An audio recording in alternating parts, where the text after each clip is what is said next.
80व्या स्वातंत्र्य दिनाच्या सर्वांना मनपूर्वक शुभेच्छा, हार्दिक शुभेच्छा.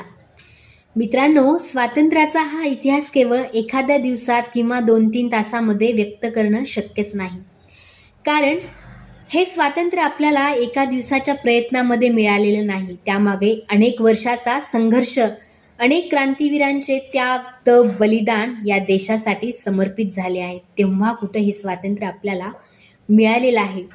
स्वातंत्र्य हा केवळ उच्चार नाही, तर तो अखंड भारतीयांच्या अमर आत्म्याचा दिव्य महामंत्र आहे. स्वातंत्र्य हा केवळ शब्द नाही, तर तो असंख्य क्रांतिवीरांच्या त्याग यज्ञेतून प्रकटलेले अमृत तेज आहे. भारत मातेला शोभणारा विजय तिलक हा लाखो हुतात्म्यांच्या रक्तकमलांनी, शौर्याच्या सुवर्णाक्षरांनी आणि बलिदानाच्या अखंड अग्निज्योतीने अंकित झाला आहे. मित्रांनो, तिरंग्याची प्रत्येक लहर केवळ वाऱ्याची झुळूक नसते, तर ती रणांगणात सिंहासारखी गर्जना करणाऱ्या वीरांच्या अमर पराक्रमाची सजीव गाथा असते. त्याचा भगवा त्यागाचे तप्त तेज, त्याचा शुभ्र रंग शांतता आणि सातत्याचे निर्मळ चांदणे आणि त्याचा हिरवा रंग चिरंतन वसंताचा मंगल संदेश घेऊन अविरतपणे डोलत असतो. तर मध्यभागी विराजमान असलेले अशोक चक्र अखंड प्रगतीचे, राष्ट्रनिष्ठेचे आणि कर्मयोगाचे कालातीत चक्र आहे.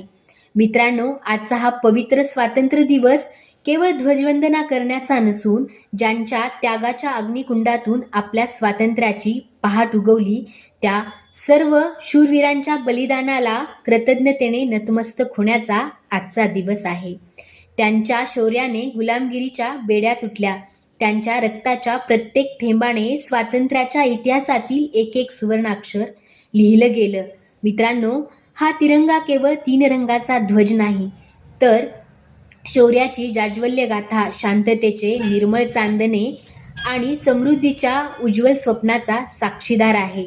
तर आजच्या या पवित्र दिनी भारतभूमीला आणि राष्ट्रध्वजाला साक्षी मानून आपल्या हृदयामध्ये राष्ट्रनिष्ठेची अखंड ज्योत प्रज्वलित करूया आणि स्वाभिमानाचा मुकुटमणी मस्तकी धारण करूया आणि आपल्या प्रत्येक श्वासाला भारत भक्तीच्या सुगंधाने समर्पित करूया, अर्पित करूया. पुन्हा एकदा 80व्या स्वातंत्र्य दिनाच्या सर्वांना मनपूर्वक शुभेच्छा.